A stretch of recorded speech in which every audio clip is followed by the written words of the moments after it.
ሀይሚና ብሩኬ ወደ ድሮ ማንነታቸው ቀስ በቀስም ቢሆን እየተመለሱ ነው። ነገሮች በዚህ ከቀጠሉ ወደ ጥሩ ነገር እንጂ ወደ መጥፎ ነገር ይቀየራሉ ብዬ አላስብም። አሁን ያሉበት ደረጃ በጣም ደስ የሚል ነው። ሰላም ሰላም ቤተሰብ እንዴት ናችሁ? ሰላማችሁ ይብዛ። እንግዲህ በሰሩትም አንዳንድ ሰዎች እየተናገሯቸውም ይገኛሉ። በእርግጥ የሰው ነገር መችስ ሰው ከመናገር ወደኋላ አይልም። ምንም አይነት ጥሩ ነገር ብሰሩ እዛ ውስጥ የሆነ ጥቁሩን ከነጭ ላይ ጥቁር ነገር ፈልገው ያወጣሉና ማለት ነው። እንግዲህ አሁን ሀይሚ ነይ አብረሽኝ ደሪ ሲላት ያደረገችውን አክት አይታችኋል። ጭራሽ እንዳይስማት ሁሉ እየተከላከለች ነበረ ማለት እንደዚህ እያደረገች ነበረ እና ስለዚህ ሀይሚ የራሷን ማንነት ያሳየችበት ቪዲዮ ነው። ማለት እንደዚህ ነይ ደሪ ስለተባለች ብቻ ሂዳ ዝም ብላ የምተኛ ሴት እንዳልሆነች ያው ግልጽ ነው፣ ከቪዲዮ ላይ ያየነው ነገር ነው። እና ይህ አሁን እኔ ምንድን ነው ዝሙት የሚመስለው እንዴ? ዝሙትና መሳሳቅ፣ መጫወት፣ መቀላለድ አንድ ሆነ እንዴ? እነዚህ ልጆች ምንም የሰሩት ነገር የለም እኮ። ማለት ዝሙት የሚባለው የሆነች ሴት ከባሏ ላይ ሄዳ ከሌላ ሰው ጋር ስተኛ ፍቅረኛ በፍቅረኛዋ ላይ ችት ስታደርግ ያ ዝሙት ይባላል። ምክንያቱም ኦልሬዲ ፍቅረኛ ካላት ሌላ ፍቅረኛ አያስፈልጋትም። ለምን መልከስከስ አስፈለገ? እንደዚህ አይነት ነገሮች ናቸው ዝሙት የሚባሉት እንጂ አሁን ሀይሚና ብሩኬ የሰሩት ነገር ምንድን ነው ዝሙት የሚያሰኘው? ኢቭን እንኳን አልተነካኩም እኮ ጭራሽ እንደዚህ አልተሳሳሙም። እና እኔ አንዳንዴ የምናይበትን መነጽር ብናስተካከል መልካም ነው። ሁሌም በቃ ለሰዎች አቃቂር መውጣት አስፈላጊ አይደለም።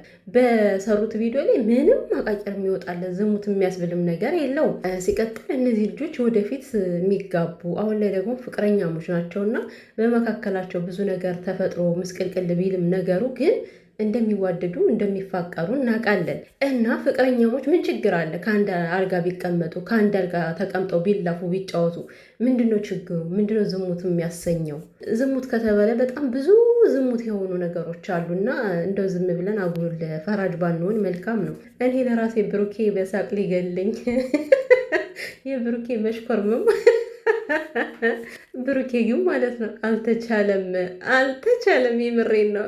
ደግሞ በዛው ልክም በጣም እያሳዘነኝ ነው። ማለት ያው ሀይሚን ወደሱ ለማምጣት የሚያደርጋቸው ጥረቶች ያሳዝነኛል። እውነት ለመናገር እንደ ሀይሚዬ ማለት ነው እሺ ብለሽ ብትረጁ ምን አለበት? እኔ እንጃ አላቅም። ሀይሚ አሁንም ፍራቻ ውስጥ ነች ይመስለኛል። ሀይሚ እየፈራች ያለችው ይሄ በአብሳላቱ ምናምን አይደለም። የአብሳላቱን ኦልሬዲ ተረድታለች። ነገር ግን ብዙ ውስጧ ላይ የተቀመጠው የዛችኛዋ ጉዳይ ነው፣ እርጉዝ ነኝ ያለችው ጉዳዩዋ። ስለዚህ እኔ እንደማስበው ያን ነገር መፍትሄ ሳይገኝለት ወይ ብሩኬ የእሱ ልጅ ነው አይደለም ተብሎ ሳይረጋገጥ ልቧ የሚፈታ አይመስለኝም። እንደኔ ሳቤ ነው የምነግራችሁ። ምክንያቱም ምንም በዚህን ያክል ደረጃ ማለት ነገሩን የማትፈታበት ምንም ምክንያት የለም እኮ። ግን በቃ አሁን ያን ልጅ ነው ከልቧ ያለ።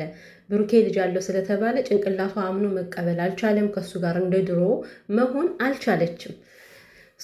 ልጁ እስከሚወለድ ድረስ አላቅም። ሀይሚ ግን የምር ሁሉንም ተረድተሽ ይቅርታ አድርገሽለት ወደ ድሯችሁ ብትመለሱ እጅግ በጣም ነው ደስ የምትሉት። እና እንደናፈቀሽ እኮ ያስታውቃል። ኧረ ሀይሚ አስገድዶ መድፈር ነው አላለችም? ሳይነካሽ አስገድዶ መድፈር አለ እንዴ? እና ብሩኬ ዱባይ ሄዳለሁ እያለ ነው። አረ አንተ ዱባይ እንዳትሄድ ከምሬ ነው ብሩኬ። እንዴ ማለት እኔ እንጃ፣ እሷን ጥለ መሄድ የለብን ብዬ ነው የማስበው። እንደገና ደግሞ አሁን እሷን ጥለ ብትሄድ ብዙ ነገር ነው የሚባለው። ማለት ለእሱ አያስብም። ጥሏት ሄደ እኮ።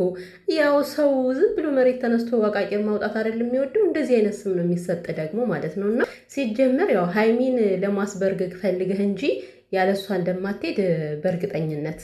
ከዛ ሄዶ እንዴት ብቻውን ሲዝናና? ለማይሆን ነገር እኮ ነው። ተለያይታችሁ ለምን? ዱባይ በምትሄድበት ጊዜ ደግሞ የሆነ ክፍተት ተፈጥሮ ነገሩ ከሰፋብስ ብሩኬ እና የምር እየቀለድክ ከሆነ ቀልድ ነው በለን። የእውነትም ከሆነ መሄድ የለብም ነው የምልህ። ምክንያቱም መሄድ የለበትም።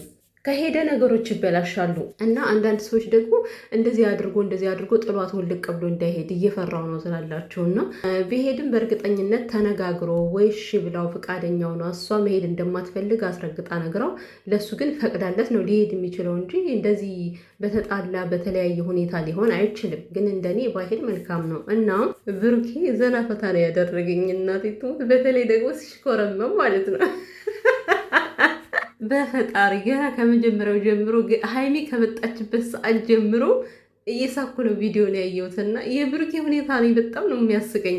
እና ደግሞ ምን ችግር አለ ቅፍ አድርገኝ ብተኛ ምናምን እያለ ነበር። እና ዋናው ነገር መተማመን ነው። ከአንድ ቤት ነው ያሉት አይደለ? አሁን ለምሳሌ ለሰው ተብሎ ምናምን ምንም የሚደረግ ነገር የለም።